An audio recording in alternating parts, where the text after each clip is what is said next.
Hi, I'm Emma Clark, and I grew up in the small town of Harrow. It's nothing glamorous, just a place where everyone knows each other and secrets have a way of coming to light. After graduating, I dove straight into the retail world, specifically lingerie. To me, it wasn't just a job, it was my passion. I poured my heart and soul into my work, and eventually, I became the proud owner of a chain of lingerie stores ranging from quaint boutiques to upscale outlets. I was dedicated to my business and exceptionally good at it. But as I clocked in the hours, days, and months, I started to feel like something was missing. That's when Michael entered my life. It all began with a simple ping on my phone. A friend request from a sharply dressed guy with piercing eyes. I didn't recognize him, but his profile hinted at a man who had his life together. A lawyer, hence the tailored suit. Curiosity got the best of me and I hit accept. It wasn't long before his first message appeared one evening while I was crunching numbers. Hey Emma, thanks for accepting my request. I noticed we have some friends in common. How's it going? Simple enough, right? But it was his follow-up messages that truly drew me in. He was witty and had a knack for making me laugh even after the longest days. I remember one night we were joking about the worst pickup lines we'd ever heard, and his humor just clicked with me. Michael, have you ever heard this one? Are you a magician? Because whenever I look at you, everyone else disappears. I bet you've heard that one in your line of work, Emma. Oh, for sure, top of the cringe chart. But here's mine. Are you a photographer? Because I really want to leave this shoot. He tacked out a laugh. At least I hoped it was genuine. After a few weeks of messaging, he suggested meeting for coffee to put a real face to the texts. The first time we met was at this little dive I loved, known for its strong brews. He was already there when I walked in, absorbed in a newspaper. When he looked up, the polished image from his profile didn't do him justice. He was even better in person. Emma, wow, you actually look like your pictures. That's a rarity in this city, he said, and I couldn't help but smile. Thanks. I think you look pretty great yourself. Despite his lawyer vibe, he laughed, and the ice melted away instantly. We talked for hours. There was substance to our conversation. Michael asked about my business and my dreams, genuinely listening to my every word. When we had been seeing each other for a year, he decided it was time to take our relationship to the next level. I was closing up shop one chilly evening when he arrived unexpectedly, his breath visible in the cold air as he presented me with a small velvet box. Emma, I've been thinking, he started, looking uncharacteristically nervous. We've been doing so well, you and I think it's time we considered making this permanent. I froze, the keys to my store still in my hand. Michael, are you saying what I think you're saying? His charming, lopsided grin appeared. Yes, I am. Marry me, Emma. Let's not play games anymore. I want you as my partner for life. My heart raced, and a whirlwind of thoughts flooded my mind. Was I ready for marriage? But looking into his eyes and seeing the sincerity there made me feel like it was right. Yes, I breathed. I'll marry you. Then, his expression shifted to something more serious. But there's something else we need to discuss. Some legal matters. The word legal hit me like a splash of ice water. Legal? Really, Michael? Is that necessary?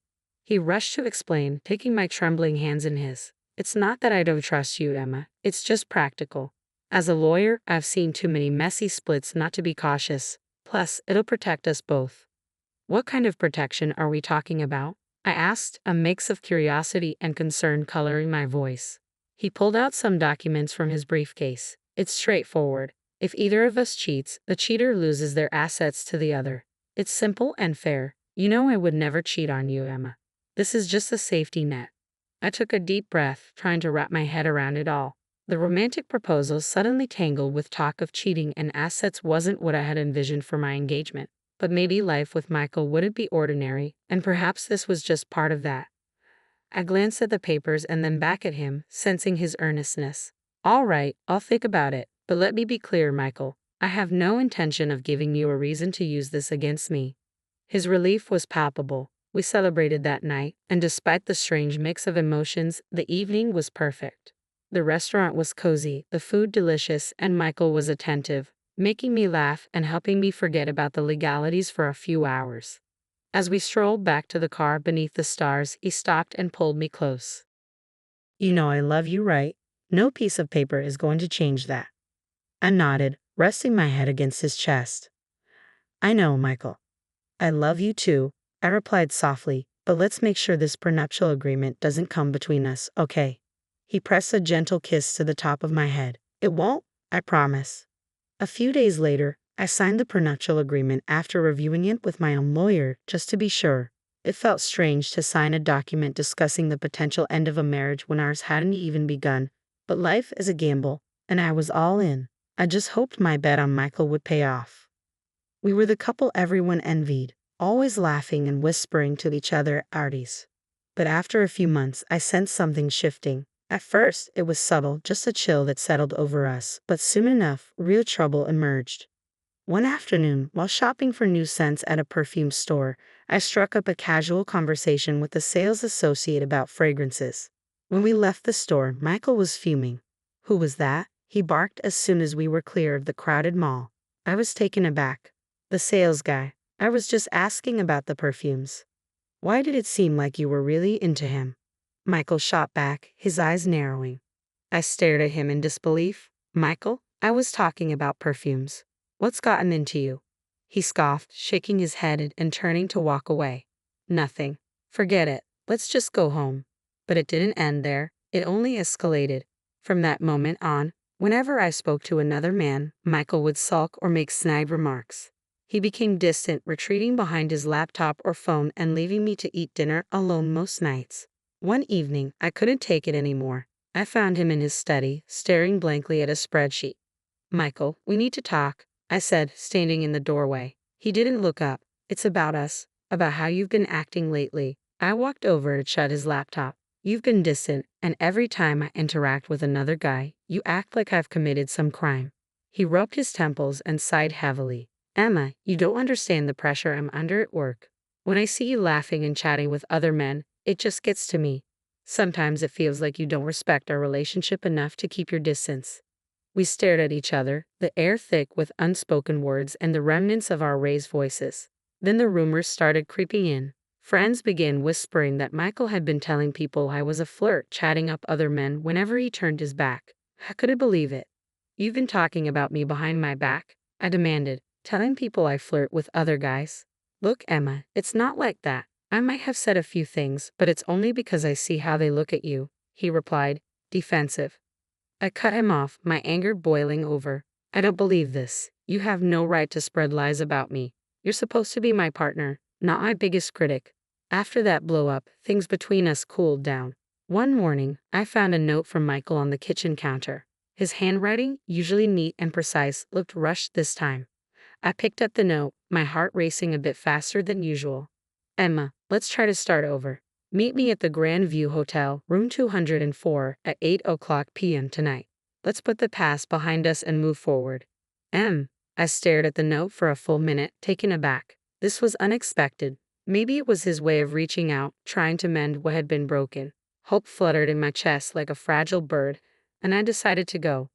The day dragged on, and work felt like a blur. I couldn't focus on customer orders or inventory. My mind kept drifting back to the note and what the evening might hold. Could we really start fresh? By the time I closed up the shop and headed to the hotel, I was a bundle of nerves. Arriving at the Grand View, my palms were sweaty. I checked my reflection in the car mirror, fixing my hair and dabbing on a bit of lipstick. Not too much. I didn't want to seem like I was trying too hard. Room 204 was on the second floor. The hallway was quiet, just the soft hum of the air conditioning.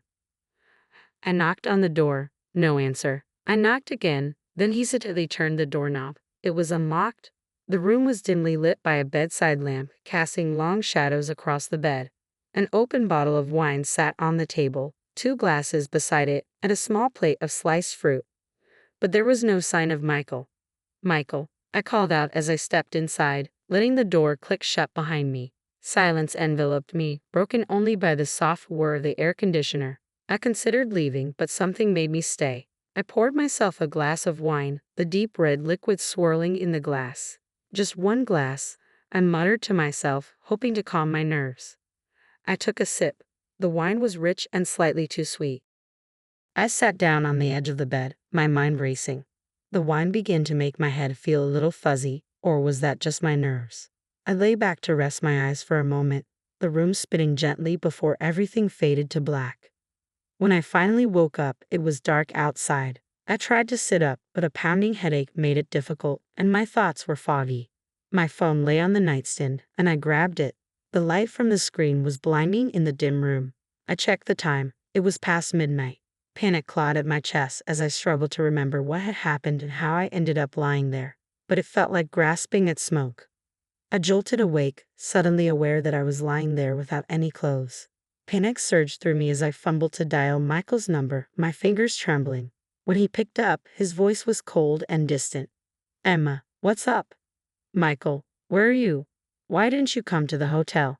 My voice shook with a mix of anxiety and frustration. "Hotel? What are you talking about? Emma, are you drunk? Have you lost your mind? I'm at the Grand View, like you told me. Why did you ask me to come here if you weren't going to show up?" My anger flared, drowning out my confusion. "Emma, I don't know what sick game you're playing, but I didn't write any note. I've been home all night. You're out of control, running around with your lovers." As I drove home from that disastrous night, Michael's cold, dismissive voice replayed in my head, leaving me in a state of turmoil. It felt like I was trapped in a nightmare from which I couldn't wake. Pulling into the driveway, the familiar sights of our home offered no comfort. Instead, they twisted into a knot of dread in my stomach. I stepped inside, and the tension hit me like a wave. Michael was pacing the living room, his face twisted in anger. As soon as he saw me, he exploded. "There you are, the wandering wife returns," he yelled, his voice dripping with scorn. "Michael, please, we need to talk. Something very wrong happened tonight," I pleaded, my voice shaky yet desperate to make him understand. But he wouldn't listen. Instead, he slammed a stack of photos on the table. "Explain these," he shouted. I picked up the photos, my hands trembling. They showed me in a hotel room, in bed with a man I'd never seen before. My heart sank. "Michael, I don't know who this is. I swear I've never seen him before. Something happened to me tonight, something I can't explain." He laughed, a harsh, mocking sound that sent shivers down my spine. "A monstrous mistake or just your monstrous behavior? Marrying you was the real mistake." Tears stung my eyes, but I fought them back, desperate to stay strong and clear-headed. "I didn't do this, Michael. You have to believe me." "Believe you? Why should I? You're a liar and a cheat, and I'll make sure you don't get a cent from me. I'm going to court, and I will take everything from you, just like we agreed." He spat out the words before grabbing his suitcase, already packed, and heading for the door. With a final glare, he slammed the door behind him, leaving me alone in the echoing silence of the house. I collapsed onto the couch, my body shaking. The pain in my head throbbed relentlessly, an intensity that made it hard to think. But it was more than just a headache. It felt as if my brain were shrouded in fog, my memories of the night blurred and inconsistent. That's when it hit me, the wine. I had only had one glass, but the dizziness and blackout didn't add up. It was too extreme, too sudden. I grabbed my phone and dialed my friend Lisa, a nurse, hoping she could help explain my symptoms. "Lisa, something's not right. I had a glass of wine, and then everything went black. I woke up hours later, and now Michael has these photos. It doesn't add up." My words tumbled out in a rush. There was a pause on the other end as Lisa processed what I said. "Emma, it sounds like you might have been drugged. You need to get to a hospital or a lab and get tested right now. Tell them what happened, especially about the wine and your symptoms." The drive to the lab felt like a blur as my thoughts raced, desperately trying to piece everything together. Once there, I explained the situation to the technician, who nodded solemnly and took several vials of blood. A couple of days later, I heard a heavy thud at my doorstep. It was a letter from Michael. My hands shook as I tore it open, confirming my worst fears in the cold, formal language of the legal notice. Michael was suing me for infidelity, aiming to strip me of everything I owned based on our prenuptial agreement. The trial was set for a month from now. I called my lawyer, Paul, immediately. His voice offered a small comfort amid the chaos. "Emma, come to my office. We need to strategize." As I drove to his office, my mind raced through every possible scenario, except the one where I emerged unscathed. Upon arriving, I noticed a familiar figure, Michael, walking alongside a young man, the same one from the photos. Without thinking, I grabbed my phone and started recording. I caught them exchanging an envelope, which the young man quickly tucked into his jacket. My heart raced as I realized the significance of what I might have just captured. At Paul's office, I showed him the video. His eyebrows shot up as he watched the exchange. "This is good, Emma. It looks very suspicious. I think it's time we brought in a private investigator." Paul's friend, Jack, a seasoned private investigator, took the case. He moved quickly, tailing the young actor and digging into his background. A few days later, Jack called us into his office with news. "I spoke to the kid," he began, his expression serious. "He's a bit of an actor, down on his luck. Your husband hired him to play a part, the part of your lover. He also confessed that your husband planned everything, even the drugged wine." As we were talking, my phone pinged with an email. My blood test results had arrived. I opened the attachment, my breath catching as I read the findings. Positive for a potent sedative. Just as Jack had said. I passed my phone to Paul, who read the results and looked up, his eyes hardening with resolve. "This is it, Emma. This is what we need. With this evidence, we can not only defend you but also turn the tables on Michael." Paul advised me to keep everything under wraps until the court date. "Let's not tip him off. We'll hit him with this in court and give him the surprise of his life." A week had passed since the hotel debacle, and I was back in the familiar confines of my lingerie store, trying to distract myself from the looming court date. It was an ordinary afternoon until Michael walked in, a woman on his arm.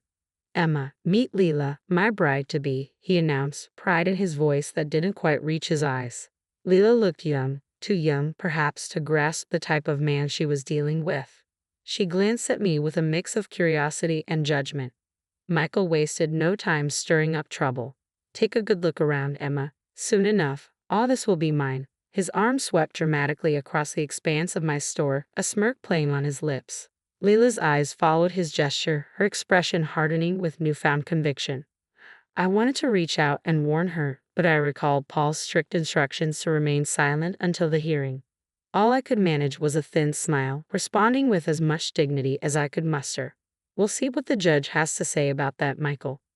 The day of the court session arrived all too quickly. The courtroom felt austere, the air thick with tension. Michael, ever the lawyer, had chosen to represent himself. He stood before us, adjusting his tie, a clear display of self-assurance, as he prepared to deliver his opening statement. "Ladies and gentlemen," he began, his voice steady and clear, "today you will see the true colors of a woman who not only broke the vows of marriage but sought to destroy the sanctity of our home with her deceit." He gestured dramatically to the evidence displayed on the screen behind him. My wife, Emma, was not the faithful partner she promised to be. Photos from the hotel room flashed on the screen, eliciting murmurs from the courtroom.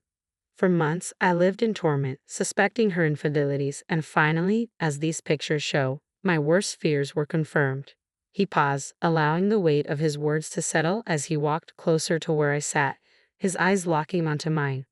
"Emma here would have you believe she's a victim, innocent and caught in circumstances beyond her control." His tone was scathing, his words rehearsed yet effective. "But I tell you, she is not a victim. She is a perpetrator, a destroyer of our union."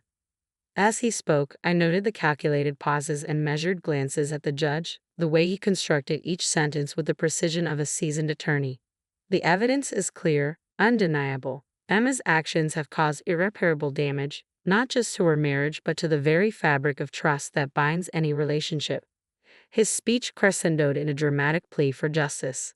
Paul, my lawyer, rose to address the court with calm authority, his briefcase filled with the evidence that would clear my name. "Your Honor," he began, his voice steady and commanding, "today we not only defend Emma Clark's honor but also reveal a pattern of deceit orchestrated by her husband, Michael Clark." He gestured to the back of the courtroom, and the actor Michael had hired entered, causing a stir among the spectators. Paul asked him to share his involvement, and the young man looked nervously around before speaking. "I was hired to act a part. I thought it was just a prank," he admitted, his voice shaky. "I didn't realize the seriousness of what was being orchestrated." Paul nodded gravely, then presented the blood test results to the court. These results show that Emma was incapacitated against her will, drugged by substances she had no knowledge of consuming. The courtroom murmured as the implications sank in. Furthermore, Paul continued, his tone hardening, "this is not the first time Mr. Clark has employed such tactics." He laid out evidence of Michael's previous marriages, detailing how similar patterns had led to his unjust enrichment at the expense of his former wives. As Paul concluded his arguments, the weight of the evidence was palpable.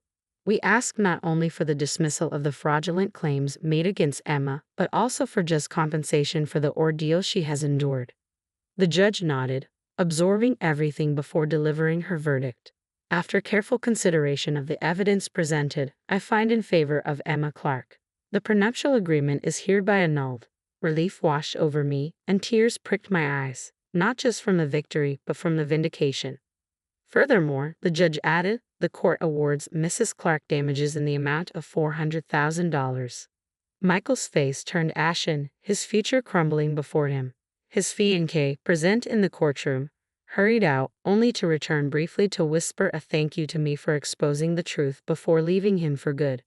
News of the trial spread like wildfire, the sensational details making headlines. Michael's professional reputation was irrevocably damaged. He was stripped of his license to practice law.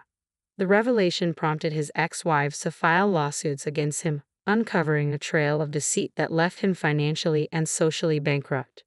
As I closed up shop one evening, the glow of the sunset casting long shadows on the floor, I reflected on the journey. The battle had been hard-fought, marked by moments of despair and indignity, but ultimately it stood as a testament to resilience and justice.